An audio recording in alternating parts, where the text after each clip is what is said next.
तो European union के द्वारा भारत के बीच में रुकावट पैदा करना अब यूरोपियन देशों के लिए एक बहुत बड़ी मुसीबत बन चुका है। और यूरोपीय देशों के 27 देशों के साथ भारत का जो ट्रेड है उसे कमज़ोर करने के लिए यूरोपियन यूनियन ने जो कार्बन टैक्स लगाया है वह पिछले कुछ सालों से भारत के व्यापार को यूरोप के 27 देशों के साथ बुरी तरह से प्रभावित कर रहा है। लेकिन यूरोप की यह मनमानी अब नहीं चलने वाली है और भारत ने उनकी कमर तोड़ने की शुरुआत भी कर दी है। जी हाँ, क्योंकि भारत ने यूरोप के द्वारा उठाए गए इस कदम का तगड़ा विरोध कर दिया है, जिससे यूरोपियन यूनियन को एक काफ़ी बड़ा झटका लग रहा है। क्योंकि यूरोपियन यूनियन भारत का विरोध कर रहा है, लेकिन यूरोपियन यूनियन के 27 अमीर देश भारत से व्यापार किए बिना नहीं रह सकते, क्योंकि उनके पास कोई दूसरा ऑप्शन नहीं दिखाई दे रहा है। और यह भी खबर निकल कर आ रही है कि यूरोपियन यूनियन के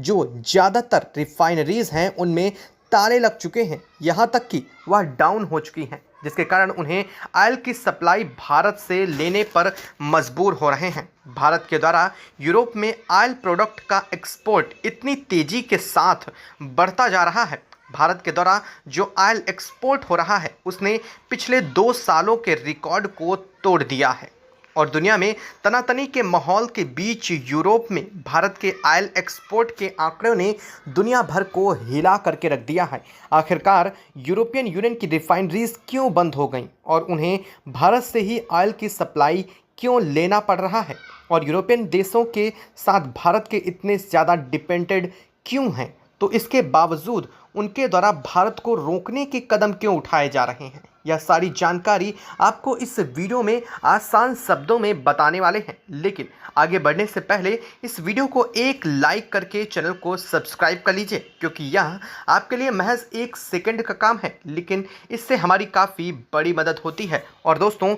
कमेंट बॉक्स में भारत के लिए जय हिंद जय भारत ज़रूर लिखे जाए। दोस्तों, दरअसल देखा जाए तो पिछले कई सालों से यूरोपियन यूनियन के द्वारा भारत पर कार्बन टैक्स का नाम देकर के स्टील, सीमेंट और कुछ अन्य मेटल से बने प्रोडक्ट पर विशेष प्रकार की इंपोर्ट ड्यूटी लगाई जा रही है, जिसकी वजह से भारत के उत्पादों का बाजार रेट यूरोप में बढ़ जाता है। लेकिन समस्या वाली बात यह है कि उनके द्वारा जो इंपोर्ट ड्यूटी लगाई जा रही है वह सभी देशों पर एक समान नहीं है, और उनके द्वारा इसमें टारगेट किया गया है भारत को, ताकि भारत का जो यूरोपियन देशों में एक्सपोर्ट है वह बुरी तरीके से कमज़ोर हो जाए।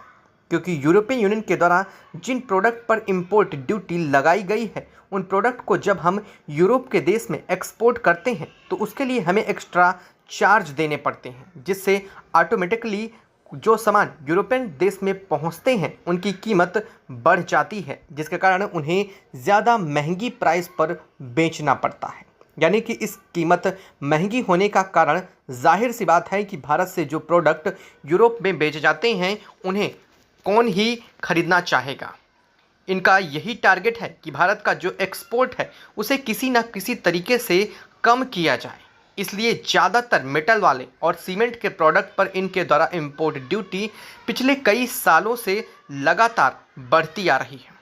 और समय पर कार्बन टैक्स का नाम दे करके भी इसे बढ़ा दिया जाता है। और पिछले साल जब इंडियन मैन्युफैक्चरर ने इस बात की शिकायत की तो यूरोपियन यूनियन इस पर इन्वेस्टिगेशन कर रहा है, ऐसा न कह करके अपना पलड़ा झाड़ चुका है, और अब तक इस पर कोई कार्रवाई भी नहीं की गई है। लेकिन इस इंपोर्ट ड्यूटी को कम करने का कोई भी निर्णय अब तक नहीं लिया गया है, बल्कि इसे 2026 से एक नए तरीके से लागू कर दिया जाएगा, जिससे भारत के द्वारा यूरोपियन यूनियन में जो स्टील, सीमेंट समेत कई अन्य प्रोडक्ट हैं जिनका यूरोपीय यूनियन में एक्सपोर्ट है उसमें ताला लग सकता है।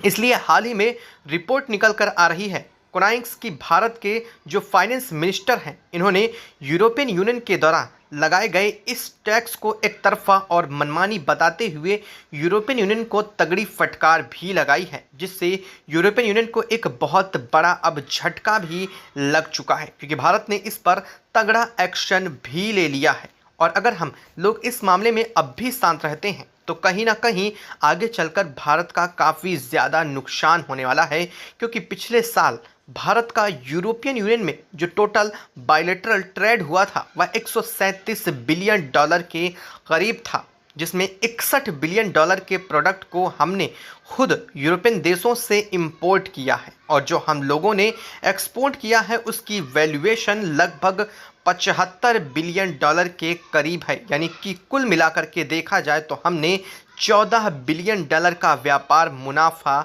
यूरोप के साथ कमाया है। और यही एक्सपोर्ट निर्भर करता है कि भारत की इकोनॉमी कितनी आगे जाएगी, क्योंकि इसी मुनाफे का इस्तेमाल करके हम अपने देश में विकास को काफ़ी तेज़ी से आगे बढ़ा सकते हैं। लेकिन यूरोपियन यूनियन का कुल मिलाकर भारत का यही प्रॉफिट घटाने की कोशिश कर रहा है और देखा जाए तो हमारे लिए यूरोप एक बहुत ही बड़ा एक्सपोर्ट डेस्टिनेशन है। लेकिन यदि उनके द्वारा भारत पर अलग अलग तरीके की इंपोर्ट ड्यूटी लगाई गई तो इससे भारत की इकोनॉमी पर गहरा असर पड़ेगा और कहीं ना कहीं यूरोपियन देशों की मंशा भी यही है कि भारत जो आगे बढ़ने की रफ्तार है वह धीमी पड़ जाए। लेकिन शायद जब यूरोपियन यूनियन भारत के खिलाफ फैसला लेता है तो यह भूल जाता है कि भारत एक ऐसा देश है जहां से उनकी ज़रूरतें भी सबसे ज़्यादा पूरी होती हैं और उनकी ज़रूरतों को पूरा करने के लिए भारत अगर चाहे तो एक कदम उठाकर भी उनकी ज़रूरतों को रोक सकता है। और भारत के इस कदम के अगर उठा लिए जाने से यूरोपियन देशों में देखा जाए तो हाहाकार मच सकता है, क्योंकि जिस तरह से भारत यूरोपियन देशों को रिफाइनरीज ऑयल की बिक्री कर रहा है उस हिसाब से अगर देखा जाए तो दुनिया का कोई भी देश यूरोपियन यूनियन को इस कीमत पर कभी भी तेल मुहैया नहीं करा सकता है। हालिया बन चुका है कि जिस तरह से मिडिल ईस्ट में यह हाल बन चुके हैं, युद्ध जनित स्थितियां बनी हुई हैं, रूस और यूक्रेन, वहीं दूसरी तरफ इजराइल और फ़लस्तीन को देख लिया जाए तो इनकी वजह से ऑयल इंपोर्ट और एक्सपोर्ट में खासा परेशानी हो रही है। और इतना ही नहीं, यूरोपियन यूनियन को यह भी समझना चाहिए कि अमेरिका की तरफ से जो बैन लगा दिया गया है उसकी वजह से यूरोपियन यूनियन रूस से तो तेल परचेस कर ही नहीं सकता है, क्योंकि अमेरिका ने रूस पर प्रतिबंध लगा दिए हैं। लेकिन भारत ऐसा देश है जो रूस से इसके बावजूद इन प्रतिबंधों पर भारत को छूट मिली हुई है। यानी कि अगर भारत चाहे तो कितना भी ऑयल रूस से इंपोर्ट कर सकता है और वास्तव में इस समय हो भी यही रहा है। भारत भले ही कम दामों पर रूस से पेट्रोल को और कच्चे तेल को खरीद करके रिफाइन करता है और उसी रिफाइंड ऑयल को यूरोपियन देशों में बेचता है, लेकिन इसके बावजूद अगर भारत चाहे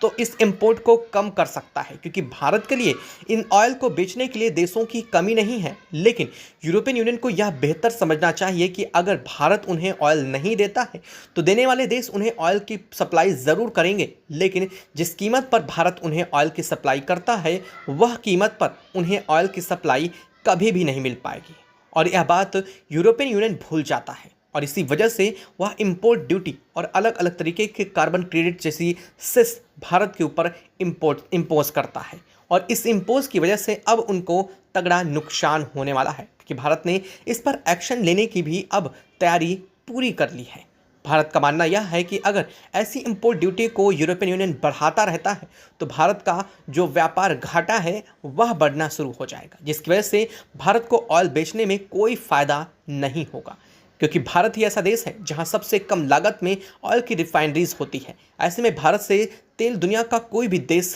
खरीद सकता है। आपको यह जानकारी कैसी लगी कमेंट बॉक्स में कमेंट करके ज़रूर बताइएगा। साथ ही वीडियो को लाइक और चैनल को अगर अभी तक सब्सक्राइब नहीं किया है तो सबसे पहले चैनल को सब्सक्राइब कर लें और बेल आइकन को भी ज़रूर दबा लीजिएगा। जय हिंद दोस्तों।